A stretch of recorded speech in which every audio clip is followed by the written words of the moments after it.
नमस्कार दोस्तों, जैसा कि आप सबको पता है कि पूरे देश में एक चर्चा चल रही है कि केंद्र सरकार ने जो ये 3 कानून पास किए हैं, क्या ये अच्छे हैं या नहीं है। आज जो मैं ये वीडियो बना रहा हूँ तो मुझे लगा कि वकील होने के नाते मुझे इनको दोबारा पढ़ना चाहिए। मैंने कोशिश की कि मैं इनको दोबारा पढूं और पढ़ने के बाद जो मेरा ओपिनियन है मैं आप तक लेकर आऊं।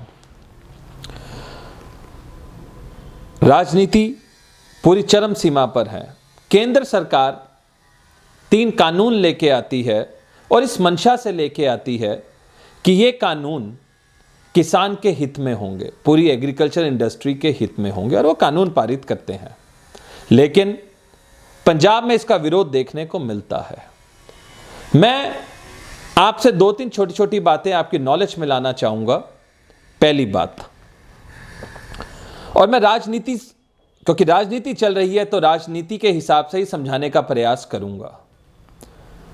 एक व्यक्ति जिसका जन्म, एक महिला जिसका जन्म इटली में होता है, वो भारत में आते हैं और भारत में आने के बाद वो उत्तर प्रदेश से चुनाव लड़ते हैं। उनको आज़ादी है, डेमोक्रेसी ने उनको राइट दिया है, कहीं से भी वो चुनाव लड़ सकते हैं।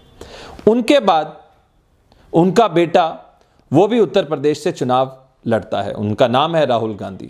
तो पहले वो अमेठी से चुनाव लड़ रहे थे, 2014 में वहां से जीते। 2019 में उनको लगा कि अमेठी के अलावा मुझे कहीं और से भी चुनाव लड़ना चाहिए, तो वो केरला से चुनाव लड़ते हैं और वहां से जीतते हैं।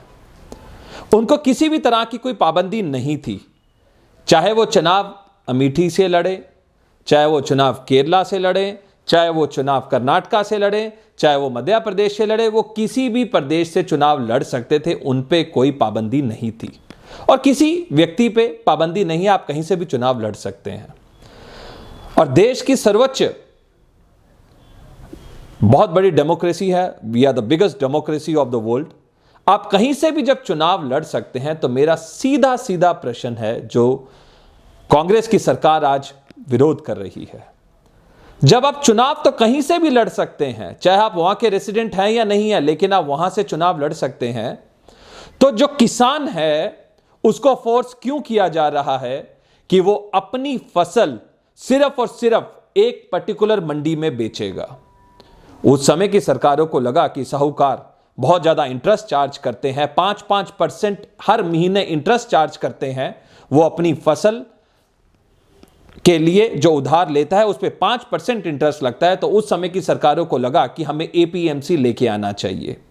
What is APMC? Agriculture produce marketing board और कॉरपोरेशन, कि आप अपनी फसल एक जगह पे जाकर बेच सकते हैं। उस समय यह ठीक था, लेकिन आप यह कहें कि एक ही जगह में किसान अपनी बेचेगा, उसके ऊपर वहां उसको टैक्स भी लगता है, उसको कमीशन भी देना पड़ता है, ट्रांसपोर्ट भी देना पड़ता है। अपने फसल वो वहां से अपनी खेत से लेता है उपज को, और उसके बाद उस मंडी तक लेके आना होता है, उसकी एक ट्रांसपोर्टेशन भी लगती है। कुल मिला के 10 से 15% तक उसको ये सारा खर्चा पड़ता था। और अब सरकार कहे कि नहीं, आप एक ही मंडी में उसको बेचोगे, तो ये ठीक नहीं है। तो केंद्र की सरकार को लगा कि हम किसान की आय कैसे बढ़ाएं, हम किसान का जीवन का स्तर कैसे ऊंचा करें, हम एग्रीकल्चर के अंदर रिफॉर्म्स कैसे करें, हमारे ग्रामीण युवा कैसे आगे बढ़ सकते हैं। तो वो कानून लेके आते हैं, और वो कानून क्या कहता है कि आप, किसान की चॉइस है, किसान की मर्जी है, चाहे तो वो मंडी पे जाके बेचना चाहता है तो वो मंडी में भी बेच सकता है, लेकिन अगर उसको अच्छे दाम मिलते हैं, अगर कोई व्यक्ति किसान से आके कहे, कोई खरीदार किसान से आके कहे कि मैं जो चीज आप मंडी में 2000 रुपए की बेच रहे हैं, अगर वही फसल मैं 2200 में या 2500 में आपके खेत से ही उठा लूंगा, तो आप क्या करेंगे बताएं? ऑफ कोर्स आप यही कहेंगे कि हाँ भाई, खेत से बिक रही है तो खेत से ही अच्छा है, पैसा भी ज्यादा मिल रहा है, लागत भी कम हो रही है, मुनाफा भी ज्यादा है। तो यही सरकार, केंद्र सरकार, भारतीय जनता पार्टी की सरकार यही करना चाहती है। अगर कोई किसान की फसल, मान लीजिए चंडीगढ़ का कोई किसान चंडीगढ़ की मंडी में ही जाके बेचेगा और कहीं नहीं बेच सकता, और अगर वो चंडीगढ़ की मंडी के अलावा कहीं जाके बेचेगा तो ये अपराध है, तो वो किसान एक प्रश्न अपने आप से ये पूछेगा कि अगर मुझे पंचकुला में, अगर मुझे अंबाला में, अगर मुझे जगाधरी में, अगर मुझे दिल्ली में, या अगर मुझे किसी और प्रदेश में भी अगर मेरी फसल 2,000 रुपए की है, अगर मुझे 4,000 रुपए की बिकती है, तो मैं क्यों ना बेचूं? यही केंद्र सरकार करना चाहती है। इसमें और बहुत सारे प्रोविजंस हैं, हम इस पे और भी चर्चा करते रहेंगे, लेकिन अब आपके विवेक पे निर्भर करता है कि आप क्या चाहते हैं। एपीएमसी मंडी की चॉइस भी आपके पास है, आप चाहें तो मंडी में भी जाकर बेच सकते हैं, लेकिन उसके अलावा आप चाहें तो कहीं और भी बेच सकते हैं। मैं अब आपको 2 उदाहरण देना चाहूंगा, और ये 2 उदाहरण कोई भारतीय जनता पार्टी की सरकार के नहीं है। विलासराव देशमुख मुख्यमंत्री होते थे महाराष्ट्र के अंदर उन्होंने डायरेक्ट लाइसेंसिंग दिया। एपीएमसी मंडी जो भी वहां का नाम है वो भी काम कर रही है, उसके साथ साथ डायरेक्ट लाइसेंस भी उन्होंने दिए, और उसका फर्क क्या पड़ा? 48,000 करोड़ रुपए की जो फसल थी वो मंडी के थ्रू बिकी, और 11,000 करोड़ रुपए, लगभग 25% ऑफ द टोटल अमाउंट, वो डायरेक्ट जाके लोगों ने परचेस किया।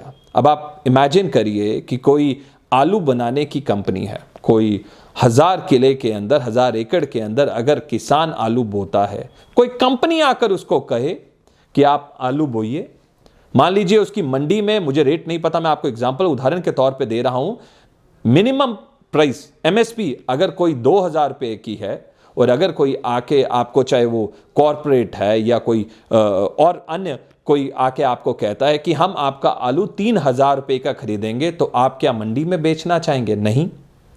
किसान की आय बढ़ाने का काम हम जो है वो ये 3 नए कानून करेंगे। और एपीएमसी क्यों नहीं अच्छा है? कार्टेलाइजेशन, मान लीजिए वहां पे 10 या 20 आड़तियों को वहां पे लाइसेंस दिए गए हैं, वो आपस में सब कार्टेल करते हैं, कार्टेल हो जाता है लोगों का कि नहीं, हम अपनी जो फसल है, जो किसान लेकर आएगा, उसको हम 2,000 रुपया या 3,000 रुपया जो भी है, हम इससे ज्यादा नहीं खरीदेंगे।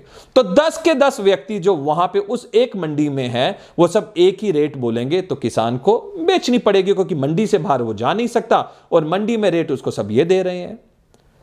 टैक्सेस लगते हैं, कमीशन देनी पड़ती है, ट्रांसपोर्टेशन का खर्चा आता है, और एक जो सबसे बड़ी बात है, अगर हम एग्जाम्पल लें, उदाहरण के तौर पर, अगर किसान आलू 10 रुपए किलो बेचता है मंडी में जाकर, तो आप तक, जो ग्राहक तक, जो कंज्यूमर तक पहुंचता है, तो वो 40 रुपए किलो, 45 रुपए किलो, और बाकी चीजें भी आप देख लीजिए।